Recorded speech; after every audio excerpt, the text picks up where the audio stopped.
Yoga for Healing Warriors. Welcome to part 2.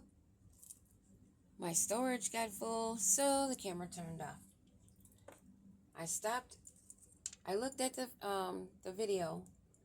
I got up to the showing you guys the black sheep that was at the bottom of the deck.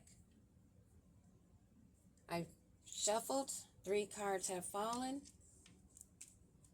First card after showing you the black sheep at the bottom of the deck is that you have evidence. You have receipts that they are guilty as charged and exposed of the whole reason of why they want to come in, why they left, and you're not dealing with it, but they're not over it.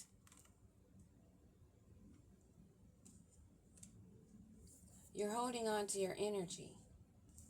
Their confusion and them not wanting to know or not understanding what changed, and for fed up to be in reverse, it's definitely you have your receipts and you're not even concerned with it. And because you don't have any concern about it, and they are so obsessed with taking you back through another karmic loop, you holding on to your energy, them being under karmic justice, you not giving to this King of Swords that's wanting this victory, is causing them to have a light bulb moment. A sudden realization. It's giving them inspiration to heal. They're gaining some insightful awareness. Sorry about that. But they have a long haul. There's been a lot of interruptions for me to get this remaining story out and for the video to cut off the first time. I didn't realize I was that low in storage.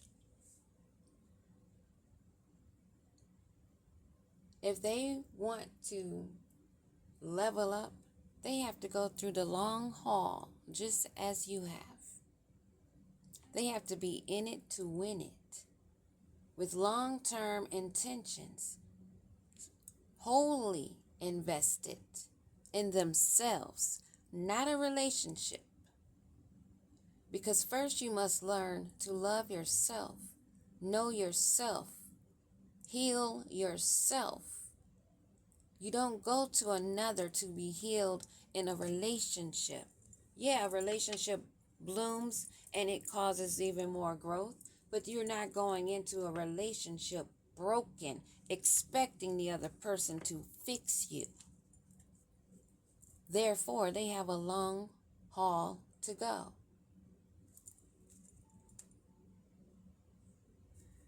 These cars may all be on the road, but they're all their individual vehicle.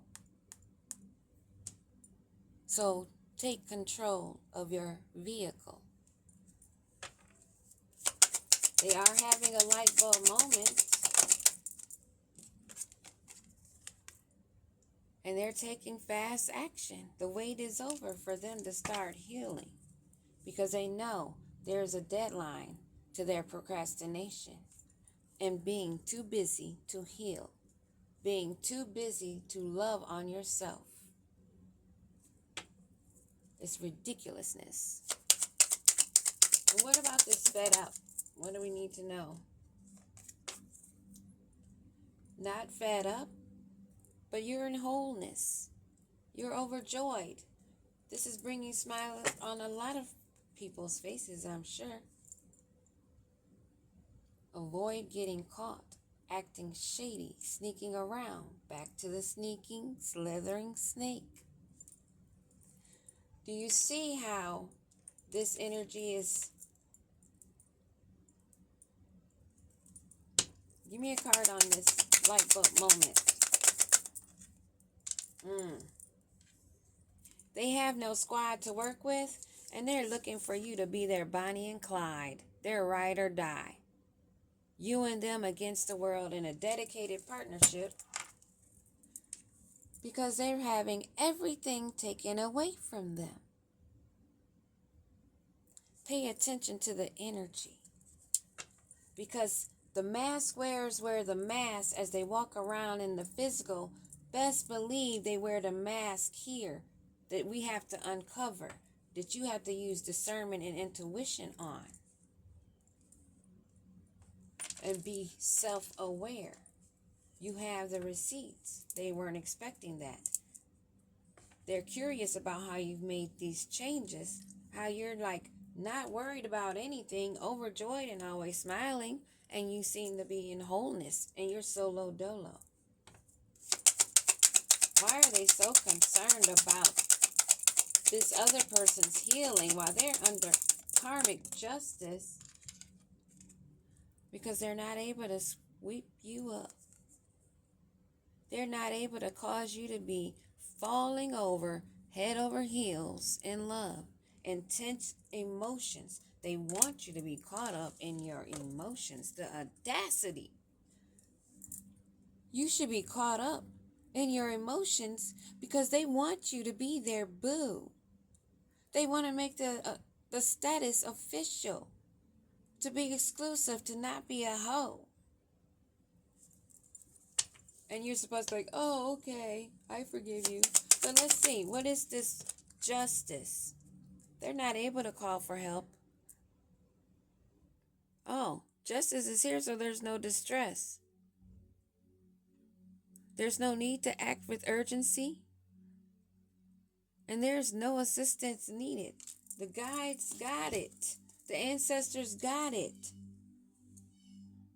They're stuck recalling memories, missing you, reminiscing. Don't worry about it. They out there longing, craving, wanting. Keep your energy to yourself. If they are healing, good for them. But they're still about this legal matter that the clock is ticking on also. What about this dirty money, these legal matters? They have not gone through the awakening. They are in spiritual debt. And we saw the repo card. They are losing everything, so they want to come crawling back to you.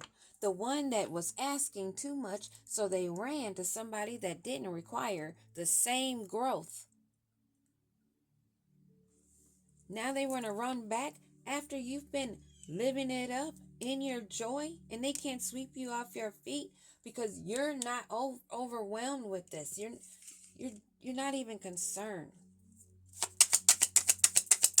What about these receipts?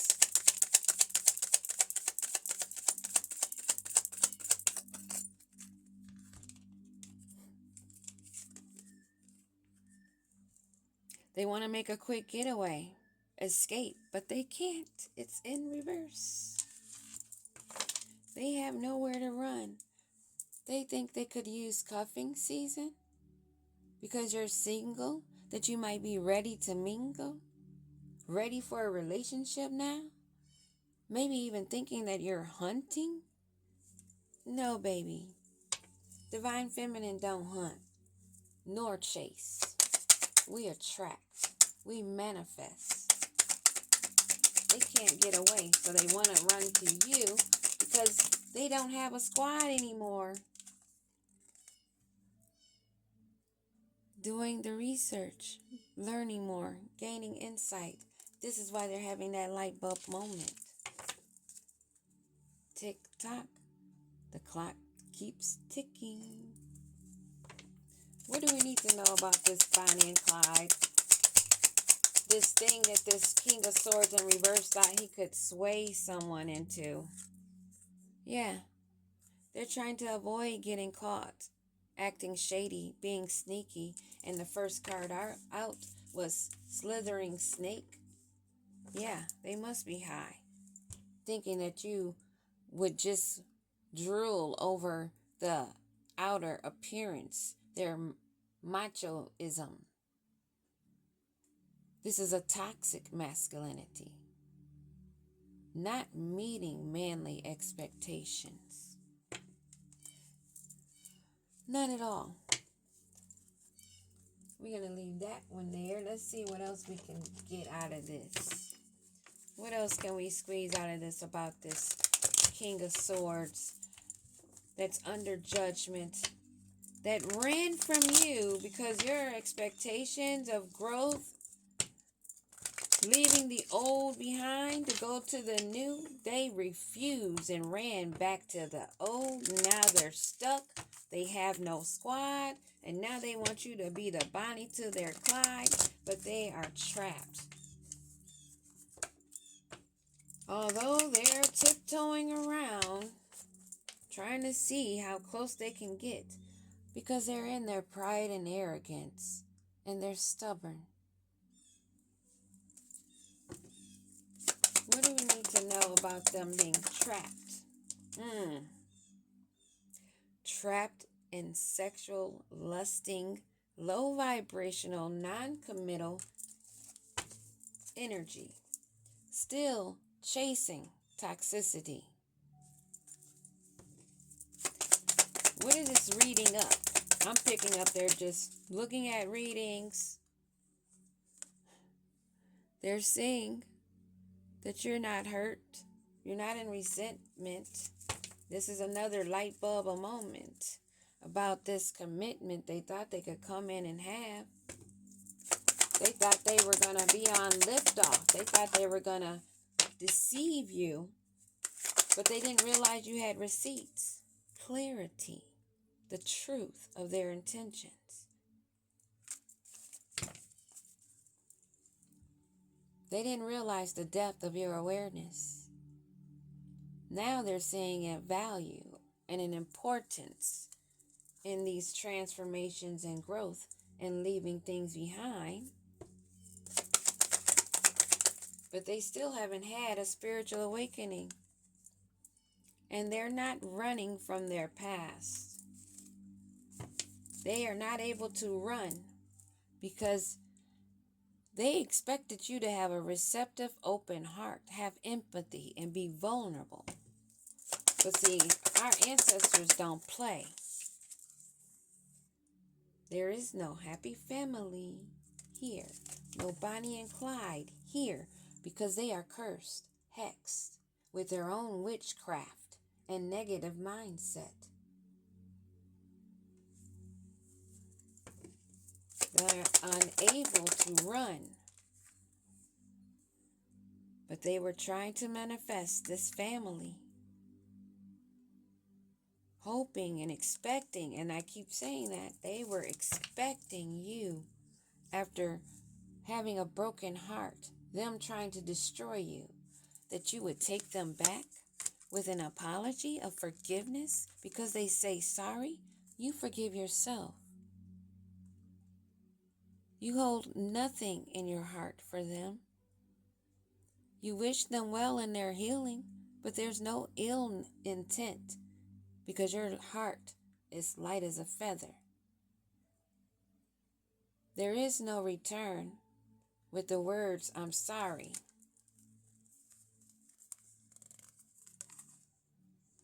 We're not having conflict. We're not going to have clashing differences and incompatibility that causes pain. We know to be cautious. They are missing and desiring you and coming to this realization, epiphany again, light bulb moment, that they want this second chance, making amends, but there is no way in hell because they are cursed.